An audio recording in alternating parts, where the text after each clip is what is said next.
ఇక చంటి అలా వాయిస్తూ ఉంటే సింధూర్ అయితే చాలా సంతోషపడుతూ ఉంటుంది. శ్రీవల్లి కూడా చంటి చాలా బాగా వాయిస్తున్నాడే అని చెప్పేసి చూస్తూ ఉంటుంది. చంటి అలా వాయిస్తూ ఉండగానే సింధూరకు తెలియకుండానే సింధూర మనసు అయితే అలా చంటి వైపు వెళ్ళిపోతుంది.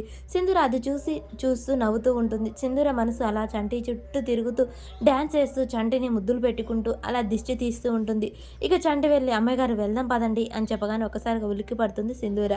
ఇక సింధూర సైకిల్ ఎక్కడానికి వెళ్తూ ఉండగానే ఇంతలో కాలు స్లిప్ అయి కాలు అయితే బెనుకుతుంది. అబ్బా చంటి అని చెప్పేసి సింధూరని ఒక్కసారిగా చెయ్యి అయితే అందుకుంటాడు చంటి. అబ్బా చంటి కాలు బెనికినట్టుంది, బాగా నొప్పిగా ఉంది చంటి అని చెప్పగానే సరే అమ్మాయి గారు కొద్దిగా పక్కకు రండి, ఇట్రాండి నేను చూస్తాను అని చెప్పేసి చంటి శ్రీవల్లి ఇద్దరు కలిసి సింధూరని తీసుకెళ్ళి పక్కనైతే కూర్చోబెడతారు. అమ్మాయి గారు ఇది ఒకసారి కాలు ఇవ్వండి చంటి, పర్వాలేదు ఇవ్వండి అమ్మాయి గారు అని చెప్పేసి చంటి సింధూర కాలు తీసుకొని తన కాలు మీద పెట్టుకొని అలా బెనికిన కాలుని సరి చేస్తూ ఉంటాడు. సింధూర నొప్పి అని అల్లాడుతూ ఉంటుంది. అమ్మాయి గారు ఏం కాదు 5 నిమిషాల్లో తగ్గుతుంది అని చెప్పేసి కాలు అయితే అలా ఇలా కదిపిస్తూ ఆ నరాలు సరి చేస్తూ ఉంటాడు. అలా సింధూర కాలు అయితే కొంచెం నొప్పి తగ్గుతుంది. శ్రీవల్లి సింధూరని గమనించి అక్క చంటిని ఇష్టపడుతున్నట్టుంది అని చెప్పేసి అయితే గమనిస్తుంది. అది చూసిన ఇక సింధూర అయితే పర్వాలేదు చంటి అని చెప్పగానే సరే అమ్మాయి గారు వెళ్దాం పదండి అని అయితే అలా వెళ్తారు.